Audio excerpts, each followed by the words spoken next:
like making negative videos, but I mean, let's just do it.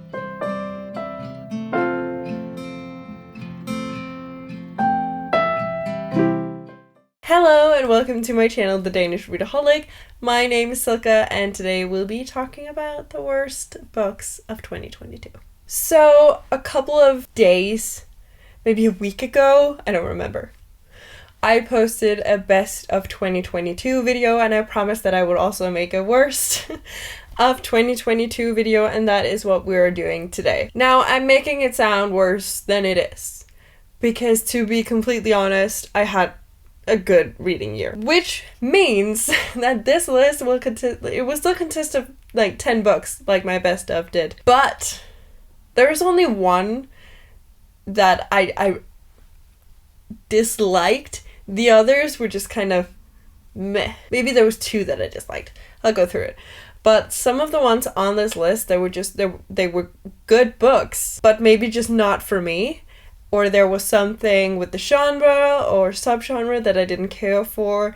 So that is why they're on this list. That being said, let's start with the best of the worst and then move our way downwards and get angrier as we go further into the video. I feel like that's the best way to go. So we're gonna start off with one of the two books that I actually have physically here, because the rest of them I do not own. Some of them I did, but then I've gotten rid of them. So the first one that I gave 3 stars. No, I actually gave it 3.5 stars, and it still found its way to this list. Fire with Fire by Destiny Soria. I am sorry to anyone who likes this. This is not because the book is bad, because it's not. And I did really enjoy it. I would still recommend it to the right people, like to the right person. I would recommend this. If that person is someone like me, I wouldn't, because the worst thing that can be in a fantasy book for me is pop culture references. I hate it with a burning passion. It is not it.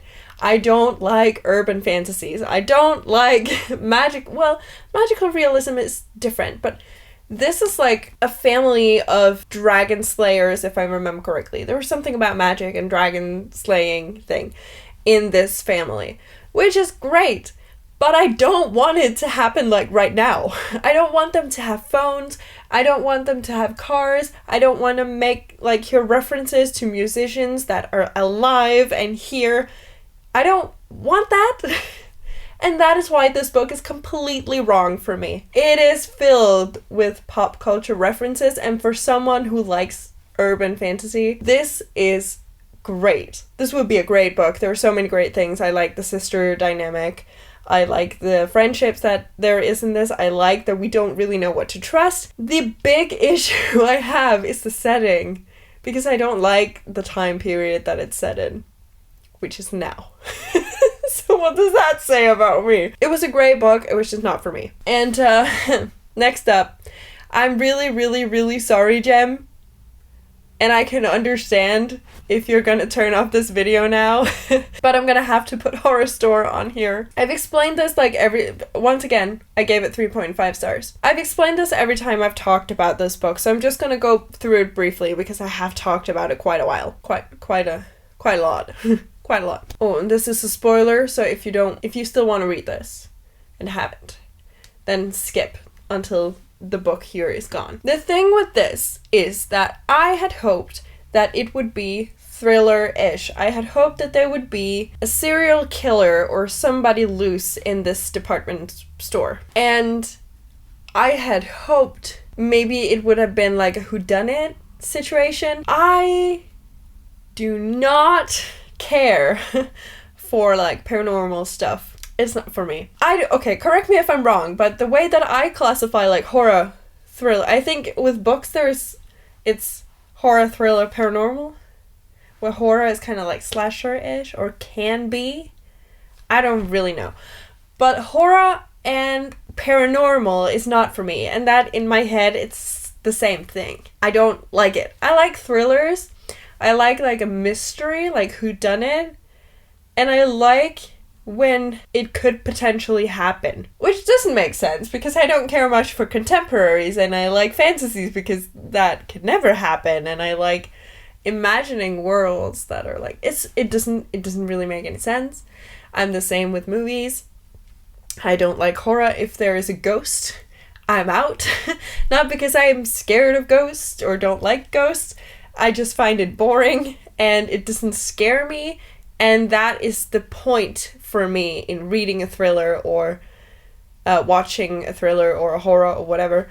The point for me is that I'm supposed to be scared and I'm supposed to feel it. And I didn't.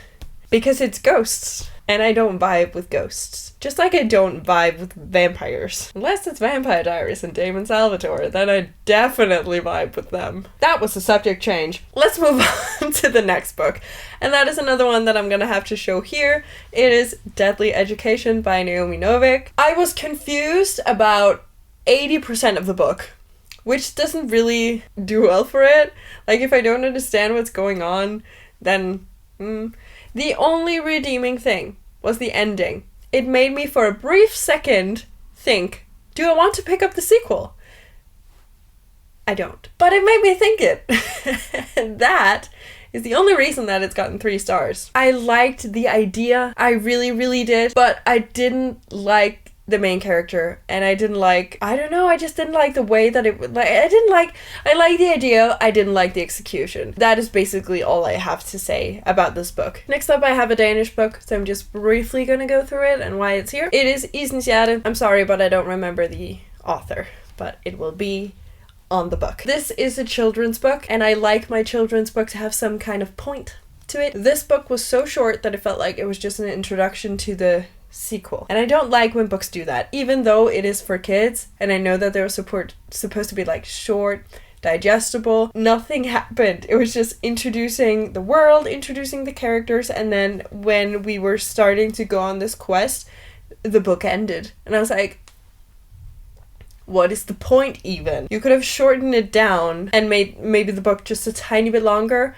and you would have gotten a better result, in my opinion. It was not a vibe, but as I said, it's a Danish book. It is not translated, so most of you can't really use this for anything, so I'm going to move on to the next book, which pains me because it is Bone Cries Dawn, Catherine Purdy. I gave this 2.5 stars. 2.5.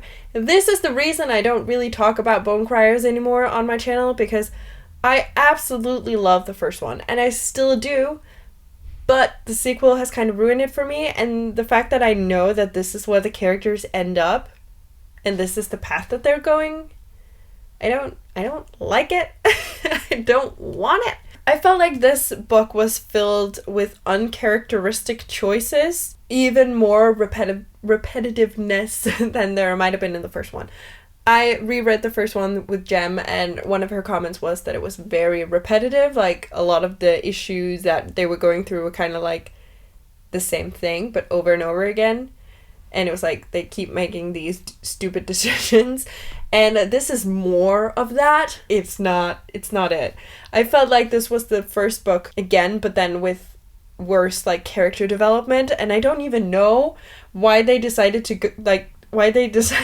have the characters go through these things, because it doesn't make sense. It is way out of character for all of them. There's some things that are unnecessarily difficult to solve, and other things that are too easy. So it was just I have so much anger for this book, but that is just because I love the first one so much, and the fact that this was the sequel and the conclusion to it, it kind of hurts because I wanted so much more for these characters. I mean, the ending was good. I liked the way that it ended, but the path there, I didn't like it. I wish that Bone Criers was a standalone. Bone Cries Moon was a standalone. Next up, we have Star Daughter by Sveta Thakray. Now, what can I say about this? I listened to it as an audio. I ended up giving it 2.5 stars. It was decent, but once again, we're in present time. It was a mix of that, which I don't like. I never liked that. And also the fact that everything was easy. Like, they just went through every single thing. It's like, we have this main character who is half star. Her dad then becomes sick because she accidentally does something. She burns him, I think. And then she has to contact her parents, which I thought, okay, so this is the quest that we're going on. We need to find a way for her to go to her parents or to her mom. But no, because their aunt is like, oh yeah, sure thing. Let me show you the way. And I'm like, what? And then they go to the Star Realm, which also was very easy to get to. And then it's because all of a sudden there's this trial, and it seems like she's kind of forgetting about her dad, like on and off, and all of a sudden she'll be like, oh, but my dad is so sick. And I'm like, yeah, but that didn't really matter to you like 5 seconds ago. And it's just like, it doesn't seem like she is worried enough for it to be realistic, but then again, she's half star, so why am I talking about realism here? But it's just, I don't know how to explain it without sounding more insane than I already do. But it was just such a strange book, and I was like, honey, your priorities aren't right. Like, you're not, what are you doing? And I hated most of the characters. The mom, awful. The grandparents, awful. The aunt pissed me off. There is a great LGBTQ plus relationship in this. I loved it. We didn't see enough of that. And the love interest, well, first of all, it's friends to lovers, which I'm easily bored with that. This was, first of all, extremely confusing. Second of all, I didn't care enough to bother trying to understand it. So it's just kind of there from time to time, and then they had an argument, and then they were friends, then they were lovers, then they had an argument, then they were friends, then they were lovers, then they were, I don't know. It was not for me. But I like the idea. Once again, I really, really like the idea and the premise, but I felt like it lacked a little bit in the execution of it. Next up, we have How to Save an Undead Life. Don't remember the author, will be on the screen again.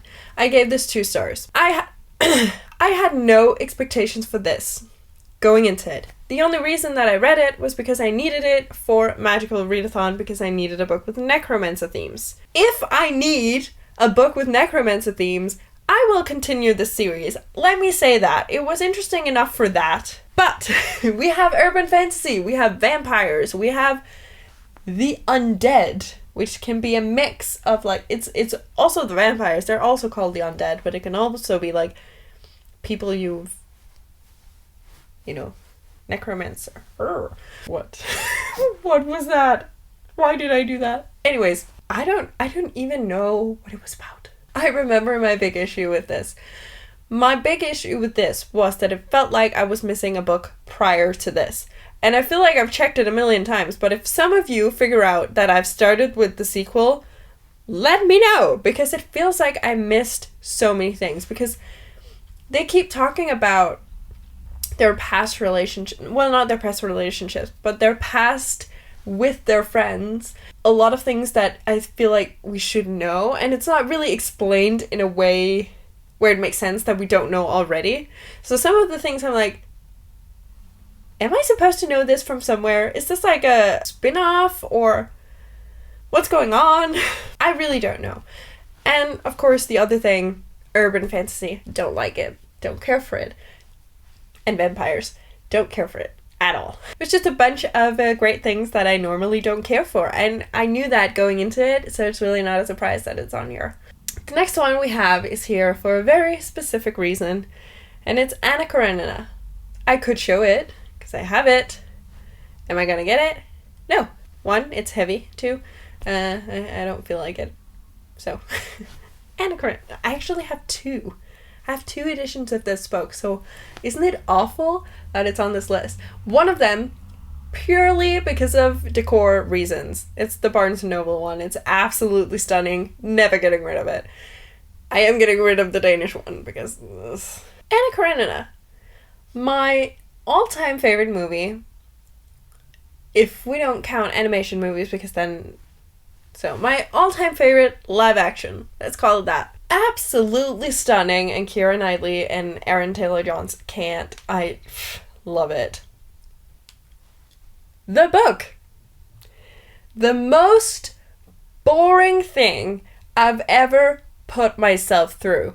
I mean, I did fold a lot of Danish Christmas stars whilst listening to it. I don't understand the point of it. I feel like it's such a pointless book. 'Cause, like, you follow a bunch of random people, and I honestly feel like they've been randomly selected. It's like, you. I'm following you for 5 years. Everything you do, I'll write it down. I didn't feel like any of it was like, important.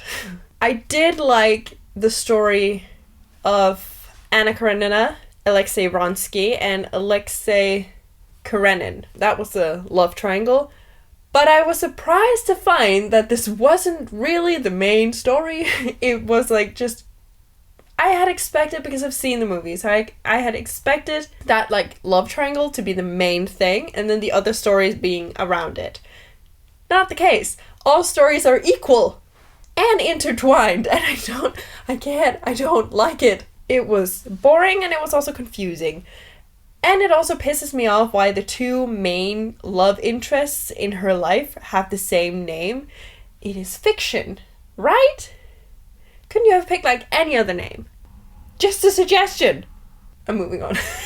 I don't know why I get so angry when talking about Anna Karenina. I think it's because I really, really like the movie, so I wish I liked the book as well, but oh well. Then we have another Danish book. Gonna breeze through it. We have Ned Manaya. Don't remember the author. It will be on the screen. This has not been translated, and thank God for that. Sorry. It's a short story collection. I think I liked the first 2 out of 20, maybe more. I don't know. I didn't care one bit. And I couldn't really tell you what any of them were about because I don't remember. I just remember not liking it and giving it 2 stars. So here we go. The final book. And some of you will sit there and be like, why hasn't she talked about the Grace Year yet? Save the worst for last. I gave the Grace Year 1 star. And after doing that, I've seen it everywhere and people are like, it's such a phenomenal book. It's an instant 5 star. Am I missing something? Because I don't see it. I really, really don't. It pissed me off. Like, okay, I get the whole... This is a spoiler. Spoiler. I get the whole idea that they think that they had magic, but then they didn't, and it's like a social thing where blah, blah, blah. I get it. The thing that pisses me off is that they're like, oh, we need feminism, blah, blah, blah, and we're gonna save the entire thing, and everything will be this, if we just stick together, and then they do, and they still have to be saved by the men. And then it's pitched as being a really feminist book, and like a feminist movement thing. How? I don't get it. And I know that a lot of people are probably gonna disagree with me, and if you're in the comments, lay it on me, it's fine. But it's just not for me. I just didn't like it. I found most of the characters really annoying, especially the main character, and I feel like a lot of things could have been avoided if they had just asked logical questions to each other. Especially when one of the girls is like, oh, I can control all of you with my mind. Why doesn't any of them just tell her, okay, prove it. Ask me to do something. Lay it on me.